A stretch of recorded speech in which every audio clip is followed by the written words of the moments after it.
आप सभी ज्योतिष प्रेमियों को मेरा नमस्कार हो। आज मैं आपको एक कुंडली के बारे में बताने जा रहा हूँ। आपने ये अनुभव किया होगा कि हर वीडियो में आपको कोई न कोई मैं एक नई बात बता देता हूँ। मैं क्या बताता हूँ, जो भगवान कहलाता है वही मैं मुँह से जो निकल जाता वो भगवान की कृपा होती है। तो मेरा तो यही नियम है कि हर बार कोई न कोई आपको ऐसी बात बताऊं जिससे आपको भी फायदा हो। तो मेरा नियम तो यही है, पहला कि मेरे पास कुछ लोगों के कमिटमेंट भी आए थे कि एक घर में ज़्यादा ग्रह बैठे हों, छः, तो उसका क्या परिणाम होगा। तो उसके लिए मैं आपको बता रहा हूँ। इसके लिए आप कोई बड़ी बात नहीं है। जो हमारी चरित्र भाव कुंडली होती है ना, ये वाली, तो यहाँ के जो ग्रह होते हैं वो यहाँ आकर के कुंडली में ग्रह चेंज हो जाते हैं। इस कुंडली में ऐसा है कि यहाँ ग्रह कुछ हैं, तो यहाँ ग्रह देखो, यहाँ के ग्रह यहाँ चले गए और यहाँ के ग्रह छठे भाव में आ गए। तो ये हमारी चरित्र भाव कुंडली बताती है कि जिस घर में ग्रह ज़्यादा होते हैं उसको आप चरित्र भाव कुंडली में देखिए, वो ग्रह आगे या पीछे हो जाते हैं। ये 100% पक्की बात है। जो ग्रह कम अंश के होते हैं या ज़्यादा डिग्री के होते हैं या कम डिग्री के होते हैं, वो आगे जाएंगे भाव में या पीछे भाव में। यह एक निश्चित बात है। अब मैं आपको बता देता हूँ कि आपके सामने कोई भी कुंडली हो तो उसमें पहले आप चरित्र भाव कुंडली बना के और लग्न कुंडली बना के रख लें, और उसमें आप लग्न भाव को देखें कितना मजबूत है, चंद्र लग्न को देखें कितना मजबूत है, ये दो लग्नों को देख लें। उसके बाद आप उसमें यह लिखें कि अशुभ ग्रह कौन से हैं, शुभ ग्रह कौन से हैं। शुभ ग्रह होते हैं त्रिकोण के 1, 5, 9 के जो स्वामी होते हैं वो शुभ ग्रह में आते हैं। तो हमारे गुरुजनों या आचार्यों का कहना है कि शुभ त्रिकोण के स्वामी हमेशा फल अच्छा देते हैं, वो कहीं भी बैठे हों। एक होते हैं त्रिशटाय 3, 6, 11। 3, 6, 11 के स्वामी कहीं भी बैठे हैं वो उस भाव को में कमी लाते हैं। और सबसे खराब भाव बताते हैं अष्टम, क्योंकि भाग्य को बिगाड़ने वाला अष्टम भावेश होता है। ये अष्टम भाव का उसको संबंध हो 9वें भाव से तो वो हमारे भाग्य को बिगाड़ देता है। हमारे भाग्य को अगर बिगड़ गया तो हमारे पास बचा को क्या, कुछ नहीं। हमारा भाग्य नहीं तो कुछ नहीं, फिर तो वो अपने कर्मों के द्वारा ही भाग्य बनाएगा और खाएगा। तो अष्टम भावेश या अष्टम भाव से 9 भाव का संबंध जो होता है वो ठीक नहीं होता है। यानी कहने का मतलब यह है कि सबसे खराब भाव होता अष्टम। 12 भाव इतना खराब नहीं होता। और सबसे भाव खराब 6 और 8 का होता है। अगर हमारे कुंडली में षष्ठा 6, 8 के परिधि में कोई भी ग्रह बैठे हैं वो ग्रह अपनी दशा में फल अच्छा नहीं देंगे। किसी ग्रह से 8 में बैठा हो या 7 में, जैसा इस कुंडली में है कि 1, 2, 3, 4, 5, 6, ये छठा हो गया। यहाँ से कहेंगे 1, 2, 3, 4, 5, 6, 7, 8। इनकी जब दशाएं आएंगी आपस में तो ये फल खराब देंगे। जो षष्ठा अष्टक में केंद्र में ग्रह बैठे होते हैं वो खराब फल देंगे। तो अब मैं अपनी बात पर आ जाता हूँ कि आप ये सब नोट कर लें किस कुंडली में राजयोग है या नहीं।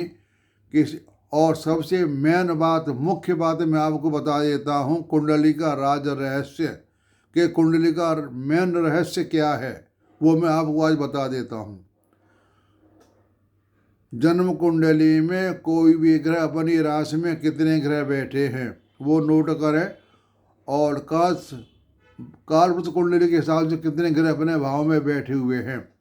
अगर इसमें से ग्रह कोई भी ग्रह अपनी राशि में नहीं है और अपने भाव में नहीं बैठा हुआ है तो उस कुंडली के जातक के बारे में तो भगवान ही मालिक है, उसका जीवन अच्छा व्यतीत नहीं होगा।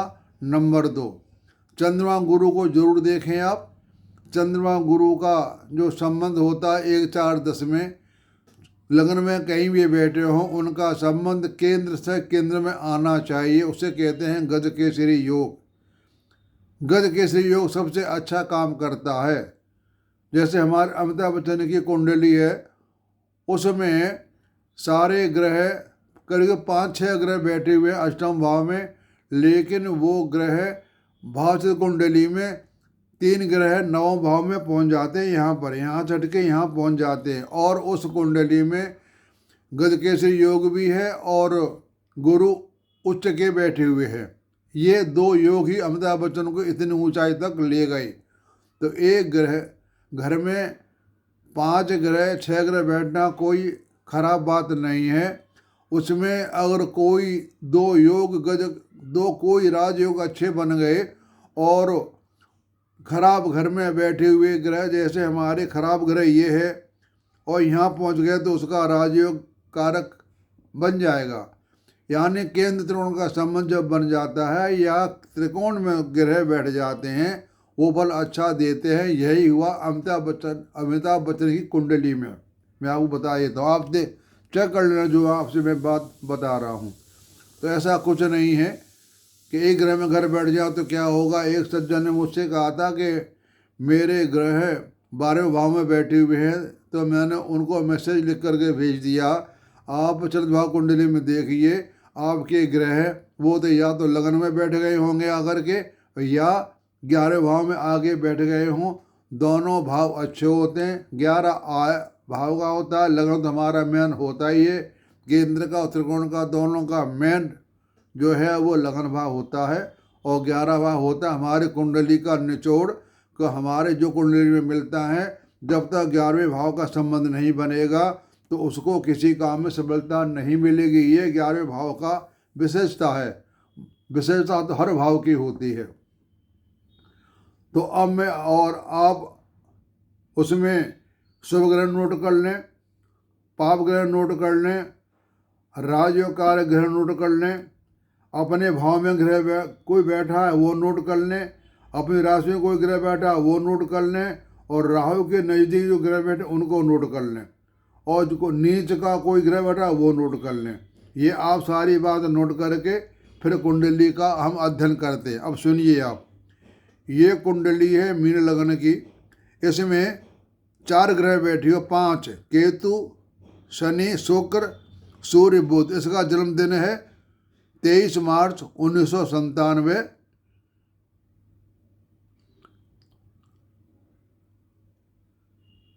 टाइम में लिख नहीं पाया, भूल गया हूँ खैर। तो ये इसका कुंडली है।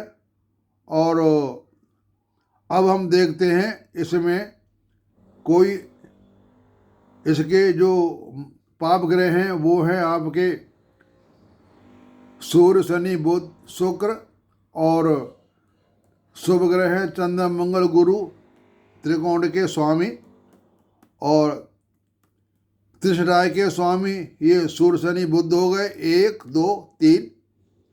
और इस कुंडली में अब कोई भी ग्रह अपनी राशि में नहीं बैठा हुआ है और ना ही काल कुंडली के हिसाब से अपने भाव में बैठा हुआ, यानी इस कुंडली में कुछ भी नहीं है। ना कोई राजयोग है, ना ग्रह अपनी राशि में है, और ना ही कोई ग्रह अपने घर में है। और गुरु चंद्रमा में षष्ठ अष्टक में है। चंद्रमा से गिनेंगे तो 1 2 3 4 5 6, और गुरु से गिनेंगे तो 1 2 3 4 5 6 7 8। ये भी इसका योग खराब है, इसमें योग नहीं है, सारे योग भरे पड़े हुए हैं। आगे मैं आपको बता रहा हूँ कि अब हम चलते हैं इसमें। हाँ, और एक बात बता रहा हूँ, आपने कुंडली में जो पूर्ण परमात्मा अंश होते हैं सूर्य चंद्र मंगल और राहु, तो सूर्य चंद्र मंगल लगन को ले लो, इन ग्रहों की स्थिति क्या है वो हम जरूर देखेंगे। उसके बाद हम कुंडली को बारे में बताएंगे। तो यहाँ मैंने आपको बता दिया, इसमें ना कोई ग्रह अपनी राशि में बैठा हुआ है, ना कालपुरुष कुंडली हिस्सा अपने भाव में बैठा हुआ है। चंद्र गुरु जो गजगज योग होता है केंद्र का, जैसे हमारा ये गुरु है, गुरु से हम गिनेंगे तो ऐसे गुरु हो गया ये। तो अगर चंद्रमा यहाँ बैठा तो भी गजगेसरी योग हो गया, 4 में बैठा तो भी गजगेसरी योग हो गया, और 7 में बैठा तो भी गजगेसरी हो गया, 10 में बैठा तो, यानी गुरु को हम यहाँ बैठा लें तो चंद्रमा हमारा 4 चौथे घर में हो या 7वें घर में हो या 10वें घर में, यानी और या उसके साथ बैठा हो। 1 4 7 10 इसे कहते हैं गजकेसरी योग। आप गुरु को कहीं से घुमा के कुंडली में ले जाएंगे, उसका संबंध 1 4 7 10 से जहाँ से गुरु बैठा है वहाँ से चंद्रमा या गुरु 7 4 7 10 में होना चाहिए, उसे कहते हैं गजकेसरी योग। अब चलते हैं हम यहाँ पर। तो इसमें मैंने 3 बातें ली हैं। लगन को देखा मैंने, लगन में सप्तम भाव में पाप ग्रहों से घिरा हुआ है, तो मैं यहाँ क्रॉस मार दिया, लगन का कोई प्रभाव नहीं है। फिर हमने देखा चंद्र लगन को, चंद्र लगन से हम देखते हैं तो चंद्रमा के सामने ये लगन है, 1 2 3 4 5 6 7 और अष्टम में ये ग्रह आ गए हमारे, यानी चंद्रमा को चंद्र लगन से हमारे अष्टम में ये ग्रह आते हैं, 1 2 3 4 5 6 7 8। तो ये भी ठीक नहीं है, यानी चंद्र लगन पे भी क्रॉस हो गया, लगन भाव पे भी क्रॉस हो गया, हमारे दोनों लगन निर्बल पड़ गई। और उसके बाद हमने देखा लगन दोनों को, उसके हमने बाद देखा कि इसका भाग्य और कर्म देखते हैं क्या कह रहे हैं। तो इसमें देखो चौथे भाव पर क्रॉस लगा हुआ है और 9 भाव पर क्रॉस लगा हुआ है। यहाँ पर कोई ग्रह न बैठा हुआ है ना दृष्टि, यानी लगन का सुख भाव चला गया और भाग्य भाव चला गया। यहाँ कोई ग्रह न बैठा हुआ है ना कोई दृष्टि है। अब बता रहा हूँ मैं आपको, चरित्र कुंडली में जो ग्रह हमारे यहाँ बैठे हैं 1 2 3 4 5 केतु शनि शुक्र सूर्य बुध, वो हम यहाँ देख रहे हैं चरित्र भाव कुंडली में। इसमें सूर्य शुक्र केतु आ गए 12 भाव में। अब यहाँ से आप अंदाजा लगाइए, हमारा ये सैया सुख है, यहाँ पर क्रूर ग्रह सूर्य और पापी ग्रह केतु बैठ गया है और शुक्र भी बैठा गया है। ये सैया सुख में कमी बदलाता है, यानी हमारे लगन भाव के जो ग्रह 3 थे वो आ गए 12 भाव में। तो ये यहाँ पर हो गया नकारात्मक में चले गए। अब चलते हैं हम सप्तम भाव में। सप्तम भाव में मंगल राहु बैठे हैं, लेकिन जब चलित भाव में जाते हैं तो राहु मंगल आ गए 6ठे में। तो वैसे मंगल राहु यहाँ भी खराब हैं, लेकिन यहाँ और ज़्यादा खराब हो गए क्यों, ये 6ठे भाव में ये बीमारी का घर है, यानी उसमें नकारात्मक चले गए। तो यहाँ पर चंद्र मंगल राहु बैठ गए, तो यहाँ ने उन्होंने चंद्र का जो कुछ काम था वो भी खराब कर दिया। तो और इसमें क्या बात बताऊँ आपको कि इसमें हमारे चौथे भाव के स्वामी चंद्रमा 6ठे भाव में बैठे हुए हैं और 6ठे भाव के स्वामी लग्न में बैठ गए हैं। तो ये भी एक अच्छी बात नहीं है। और यहाँ आपको और एक बता दूँ, इसमें अशुभ योग, जो भी ग्रह मंगल शनि को छोड़ करके अपने भाव में बैठता है उस भाव का नाश करता है। तो इस भाव का तो वैसे ही पहले से ही नाश हो रहा है। और सूर्य जाके और बैठ गए, वो 6ठे भाव के स्वामी हैं, केतु बैठ गया, शनि बैठ गए। शनि हमारे 12 भाव के स्वामी हैं, वो यहाँ बैठ गए। 12 भाव के स्वामी बैठ गए, 6ठे भाव के स्वामी बैठ गए और चौथे भाव के स्वामी 6ठे में बैठ गए। तो ये भी इसमें एक नकारात्मक की ओर लेके जा रहा है। अब हमने देखा सुख भाव क्रॉस, सुख भाव में कमी आ गई भाग्य भाव देखा हमने।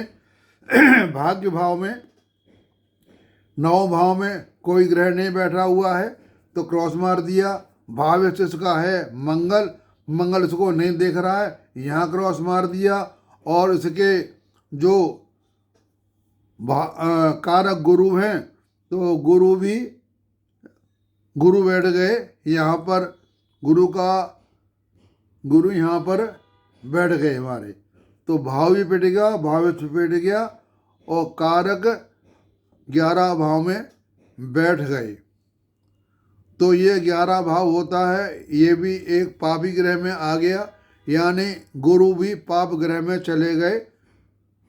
लेकिन यह है गुरु एक सात्विक गुण के ग्रह हैं तो कुछ फल तो देंगे। तो मैंने यहाँ लिख दिया, ओके कर दिया।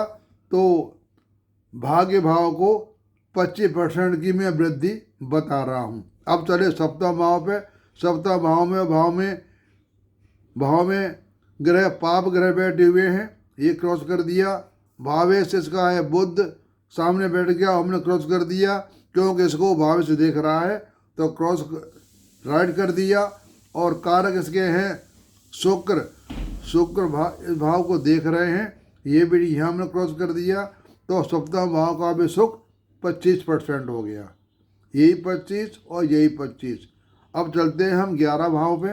11 भाव आमदनी का है, इसका संबंध और किसी ग्रहों से मिल जाता है तो उसको आमदनी का जरिया बन जाता है। यानी इस कुंडली में गुरु भी नीच के हो गए, लेकिन गुरु कुछ तो फल देंगे ही।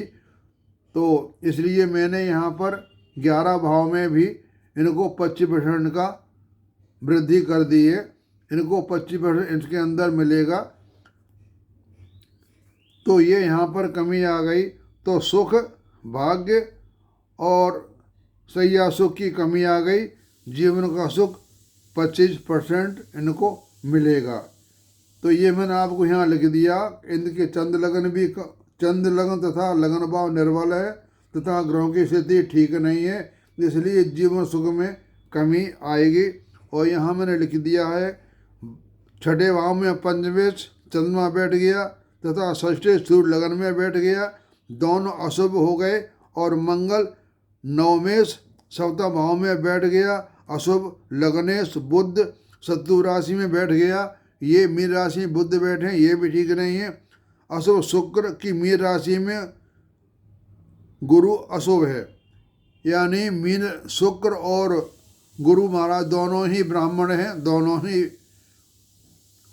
आचार्य हैं, तो इनकी आपस में बनती नहीं, ये भी खराब हो गया। माने इस कुंडली में चंद्रमा सूर्य मंगल बुध और शुक्र इन ग्रहों में काफ़ी कमी आ गई।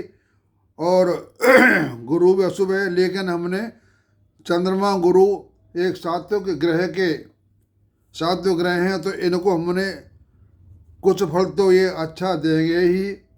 तो इस तरह से मैंने आपको ये सारी बातें बता दी और मैं लिख दिया कि जीवन का सुख 25% है इस जातक को। ये एक लड़की है, इसका ये मैंने आपको ब्यौरा सारा बताया। आपको कैसा लगा कमेंट लिख करके आप मुझसे भेज सकते हैं। कोई ख़ास बात हो तो आप मुझे फ़ोन करें कृपया। मैंने आपसे कई बार कहा है सज्जन, मुझे आप किसी भी टाइम 4 से बजे 6 बजे तक फ़ोन कर सकते हैं तो मैं आप इसको जवाब दे दूँगा। लेकिन अभी मैं 14 तारीख से लेकर के 28 तारीख तक बिजी रहूँगा। मैं आपसे कोई बात नहीं कर पाऊँगा और ना ही मैं कोई वीडियो बनाऊँगा। तब तक के लिए आप सबसे मेरी नमस्कार। आप सबको सुनने का धन्यवाद। आपको अच्छा लगे लाइक करें, कोई आपको बात करनी हो तो कमेंट में लिख करके भेज दें और आप सब्सक्राइब करें तो मेरी वीडियो जो भी अपलोड करूँगा आपके व्हाट्सएप पे अपने आप पहुँच जाएंगी। धन्यवाद।